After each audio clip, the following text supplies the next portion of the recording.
start a timer. I know we're now quite behind, so I'll try and condense and keep this short and sweet.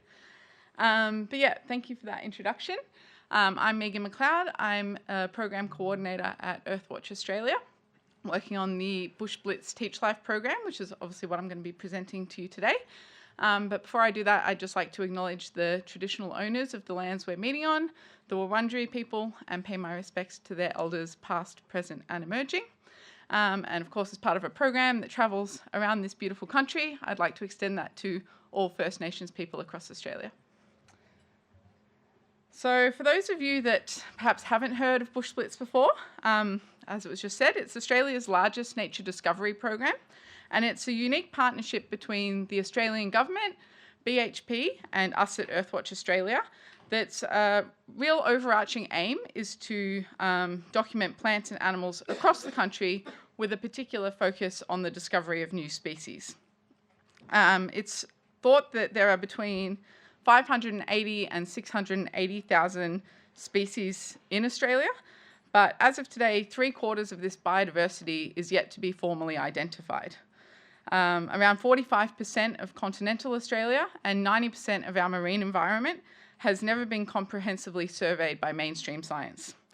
So Bush Blitz was really formed to, I guess, address this gap in knowledge. And so far to date, there have been 52 expeditions that have really been targeting plant and animal groups that we know the least about and are thought to have the most undescribed species, such as spiders, invertebrates, mollusks, and lichens. Since the program began back in 2010, Bush Blitz has discovered more than 2,000 new species and has added thousands of species records to what we already know, which has really increased our scientific knowledge and is helping us to protect biodiversity for generations to come. So a typical Bush Blitz expedition will see a group of people come together, and this includes specialist taxonomists, Indigenous communities, rangers, land managers, and they'll go out and explore some of Australia's most remote landscapes. Now, as part of this, EarthWatch Australia runs the citizen science component, which we call TeachLive, a fully funded and educational professional development program that places teachers of STEM and geography on these trips, where they work as research assistants, helping out the scientists. So during the trip, they will spend time with the scientists conducting surveys and really collecting, I guess, vital data. That could be setting up a line of pitfall traps, flipping over rocks looking for ants, or perhaps using a net and pooter to try and capture invertebrate species. Then of an evening, there's always a makeshift lab that's set up, and they'll usually throw themselves into that as well. They'll help sort the specimens of true bugs, they'll pin butterflies and dragonflies, and they'll be pressing plant samples.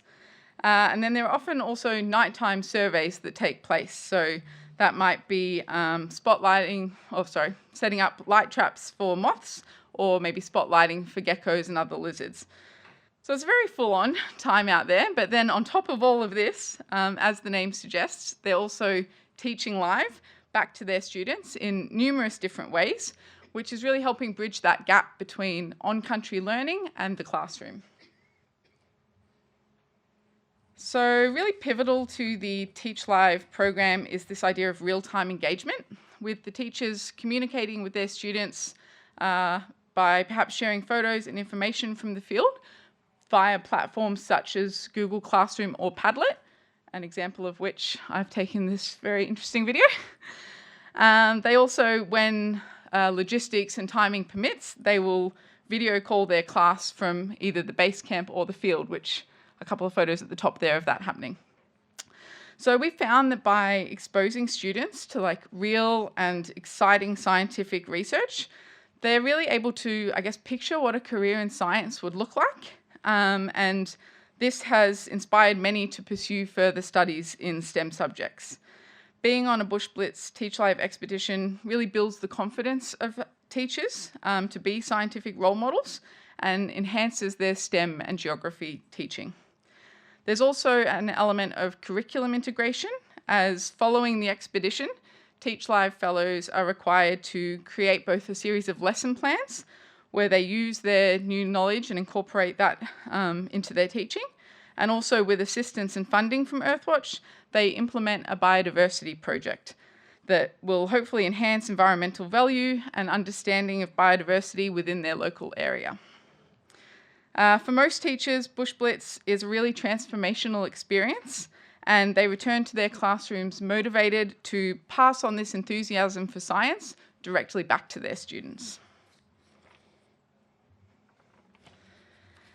So in the more than 10 years that the Bush Blitz TeachLive program has been running, we found that it's been extremely successful at catalysing broader change within classrooms across the country. Post-expedition surveys have shown that 100% of teachers that have participated have seen improvement in their scientific skills, and the majority have also reported an increase in their confidence teaching science education. Over 25,000 students have been engaged, either directly during a Bush Blitz expedition or afterwards as the TeachLive Fellows have returned and implemented their new skills and influenced other teachers in their schools and communities. To date, we've had at least 33 of the biodiversity projects take place, and this has been done with the assistance of over $68,000 in grant funding from EarthWatch Australia.